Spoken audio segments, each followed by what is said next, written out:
All right. For Dan Runte. A new truck on the circuit appearing here in Canfield, Deal Wilson in the Virginia Giant. And he has the unfortunate task of taking on Eric Meager and the Stinger in round one. And that victory would go to the Ford out of the Bigfoot stable with his 484. And Deal would go back to the trailer. Dan Patrick, who no doubt inspired the Monster Patrol situation, goes down to Mark Hall in the Executioner. But Patrick would make it back as the fast loser after this pairing. There's the 510 for Mark Hall. And Fred Schaefer, who went out in round one in the last race, advances to round two with a much easier draw this go-around.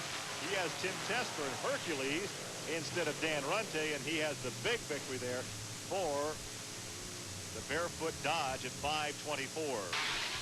Todd Froelich, the only other winner on the PENDA Point Series this season, and he would take out Mike Botters in round one, as Botters had some trouble right there at the light, and the Dodge Rampage takes the victory at a 551. And Alan Pizzo would take on Pam Botters. A big wheel stand for Pam Botters in round one would cost her a chance to win against Pizzo. Look at the wheel stand. Has to come out of the throttle, and Alan Pizzo in the Predator takes the victory at 5.45. You take a look at this wheel stand by Pam Botters. Kind of reminds you of a big old grizzly bear stalking its prey. And look at the boogie van get up on the hind quarters, and at that point she had to come out of the throttle, and that gave Alan Pizzo the victory here in round two to advance him to the second round of competition.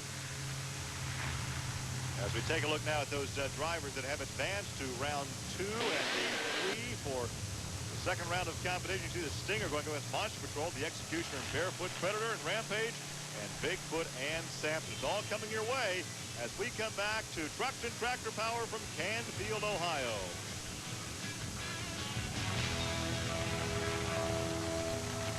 For the Monster Truck Thunder Drags, Gary Lee and Army Armstrong, we take a look at Eric Meager in the WCW Stinger, and he will line up against Bill Hazlitt in the Monster Patrol.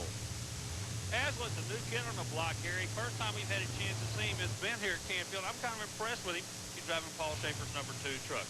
Speaking of number 2 truck, I don't know if you call this a number 2 truck or not. It's the second team truck out of Bob Chandler's operation, driven by Eric Meager. And Chandler, as you well know, is the guy that started this whole sport 20 years ago.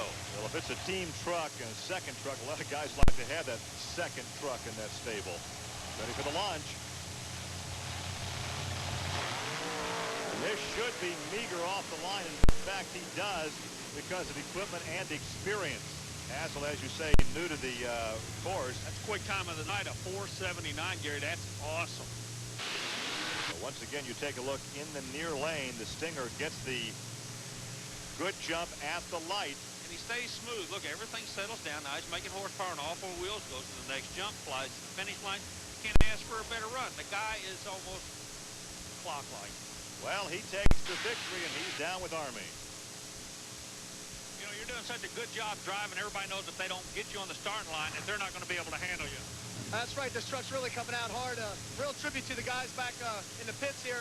They're making the changes. They're really coming around. The changes we're making seem to be working, and hopefully we'll make our sponsors proud tonight and put ourselves in the winner's circle.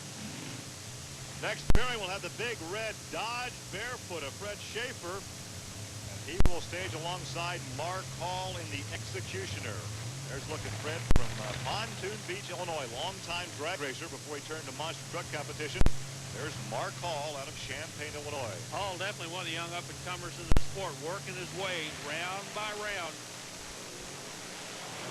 Mark Hall runs him tough, and it's Fred Schaefer by ever so small a margin. Fred Schaefer in the Dodge Barefoot Hemi takes the victory at a 507. Margin of victory is always one. Well, you take a look at the Dodge coming right at you. He got the whole shot, but I tell you, Mark Hall ran him tough. Oh, he did. Schaefer knew it. I guarantee you, he knew Hall was sitting off his hip on the right side. Well, like I say, the margin of victory is always one. 1 inch, 1 foot, 1 thousandths, and only one goes to the next round. And here's a guy who would like to go to the next round. This is Alan Pizzo in the Predator, another privateer who's made some great strides in the past few outings. And before the competition, I had a chance to talk to Alan Pizzo. Alan, we're seeing improvement every time down the track. So what do you attribute to the faster times? Well, as you know, in Bloomsburg, I had lots of problems with suspension. So I went home after Bloomsburg and done a little bit of homework and figured out what I needed to do. We built this new truck last fall, and we've been struggling with suspension problems. And we had cantilevers to give it the extra wheel travel that we needed to come out here and race on this PENDA series.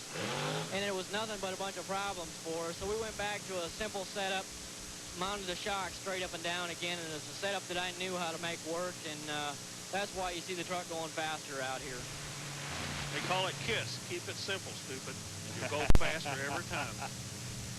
KISS? Yeah, keep it simple, stupid. Just go back to the basics, and it'll work for you every time.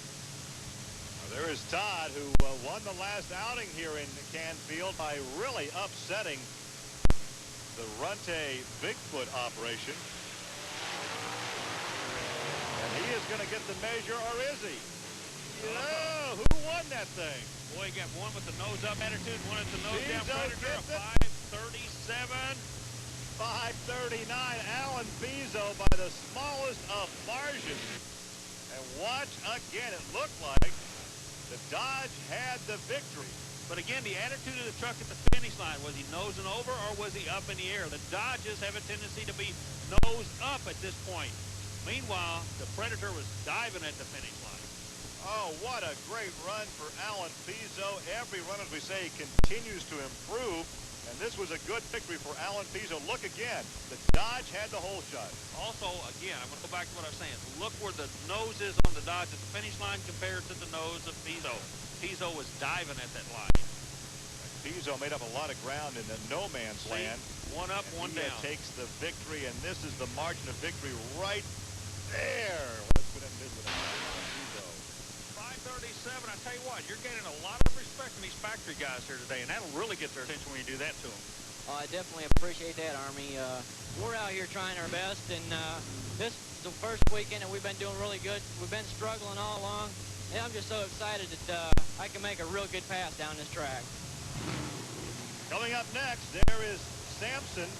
That is the old Dungeon of Doom truck. It's been leased for the weekend by Dan Patrick, and he'll be staging alongside a former teammate, Bigfoot and Dan Runte. Bigfoot and the Tooth Fairy in this round, if you will. Well, there's a look at Dan Runte out of St. Louis, Missouri. He won everything to the last outing when he got knocked out by the Dodge of Froelich. And there is Dan Patrick. Patrick has built a lot of these trucks. Yeah, exactly. Patrick in the Renner Racer in the far lane. We call him the Tooth Fairy. And then Runte, this kid had been born 100 years ago. He'd been a gunslinger. He's that cool. Well, he's going to take this victory without working up a sweat. But as we're watching this action, there may be a problem back in the pit area. Let's go back and check in with Army. Fred Schaefer and his crew are trying to steal horsepower from this big Chrysler Hemi engine. What they're doing, they're making a gear change. You can see it right now in the gearbox. They're making a change actually to put a different ratio on it to literally steal the horsepower from it, to keep it from doing a wheelie. The wheelie seems to be the kiss of death for these big Mopar motors. Back to you, Gary. Well, Army, that's what caused Rampage to lose earlier. We've got the semis coming up. Stay with us.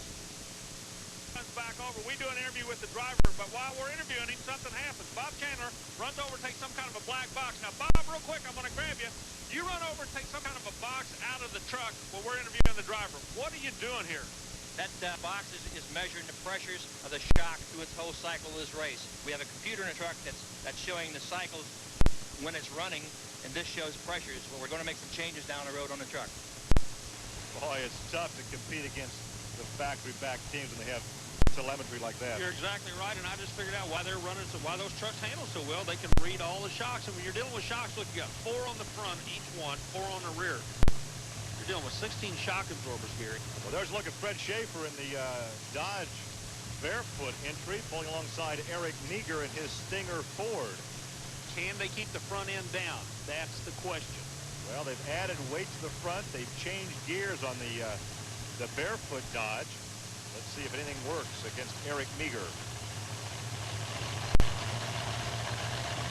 Eager late to stage in that near lane.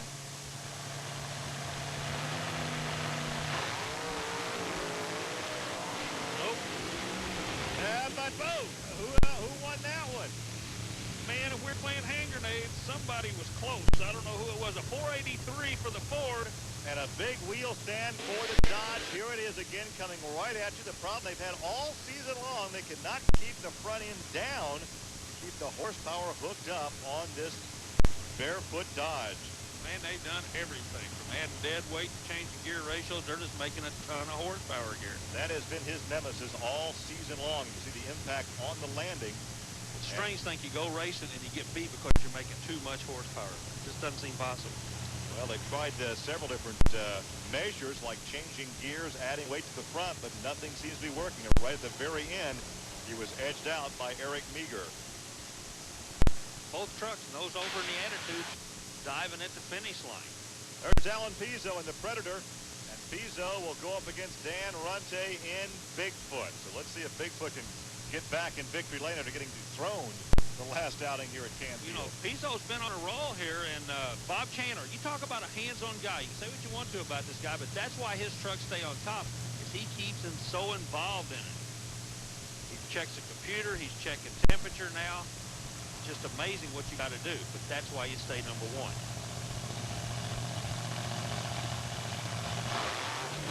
Whoa, Gary, a red light on the Bigfoot team. Alan Pizzo will take the victory, a DQ. What we say earlier about Dan Runte never beating himself. Wow.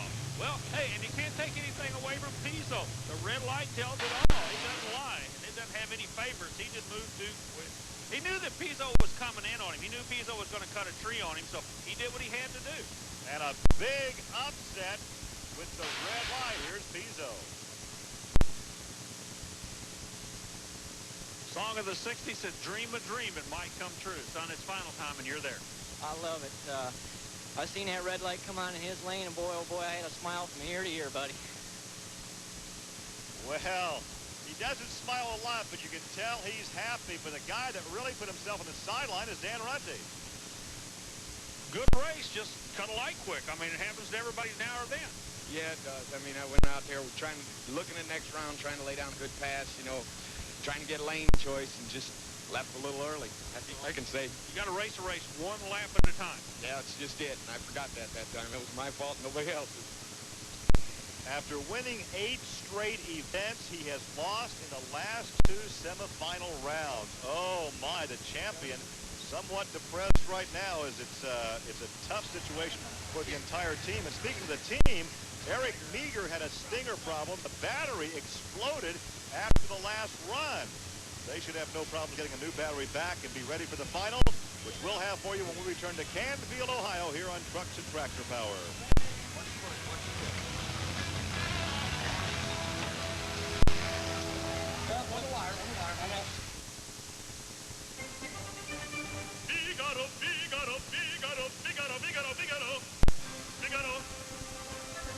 Figaro here. Hey, Figaro! Figaro there. Hey, Figaro!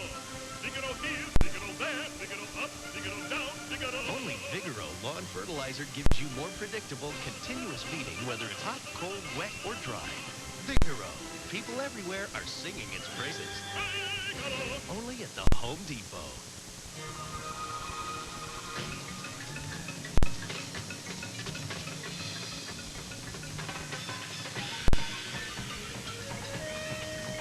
The Honda 4Trax 300 4x4, the Foreman 400, and the Honda Recon, a 250 that's all new from the ground up. You could go to the ends of the earth and never find better ATVs. We know. We've been there.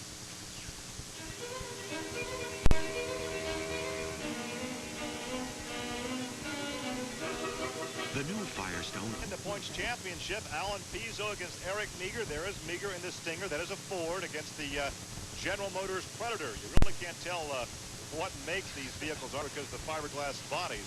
No, but you can tell we're going to have a new winner tonight. Neither of these guys have gone into the winner's circle all year long. They've been close, but nobody's made it to the winner's circle out of these two camps, Gary.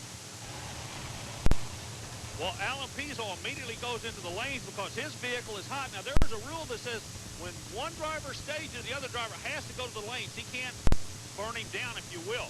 Meager staging is backed out of the lanes. Pizzo's telling the flagman or the starter, get him on the starting line. I am not going to move. I am hot. I want to go racing. A shot there of Ken Kohler, who is the crew chief for Eric Meager.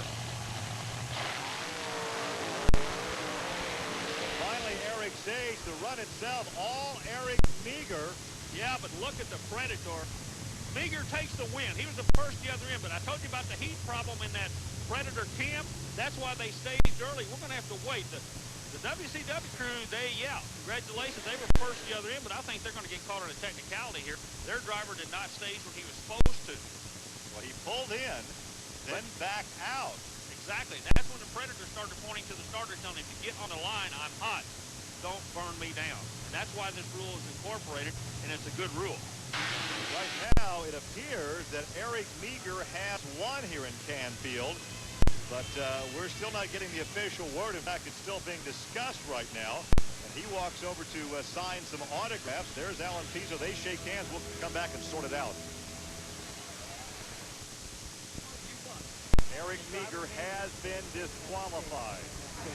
No, you guys can dispute that call, but that's the way it's in the hand right here. Alan, rules are rules. We live and die by the rules. We just got word on a technicality. You are the winner of this event. You went up and staged. He rolled through the staging beam, so congratulations. You're the winner. Well, thank you. I appreciate it. And I was up there to stage, and I motioned to the starter that he rolled through them lights twice. I knew before we left that he had done that, and I was trying to motion to the starter to tell him that, he is already out to begin with. So you knew what the ruling was. You were just not going to move till that light went green. Exactly. Congratulations. Thank you very much. Well, the discussion continues down in the pit area. Talk about the highs and lows. Meager had yet to find victory lane all season. They had the trouble after the semis with the battery exploding. They changed the battery, appeared to have won, and then they get DQ'd for the rules infraction. Gary, he won the battle, but he lost the war. So Alan Pizzo takes the victory here in Canfield, Ohio. So for Army Armstrong, I'm Gary Lee. Thanks for joining us. We'll see you next week on Trucks and Tractor Power. Now, once again, that man right there, Eric Meager, disqualified. Alan Pizzo takes the victory. So long from Canfield, Ohio.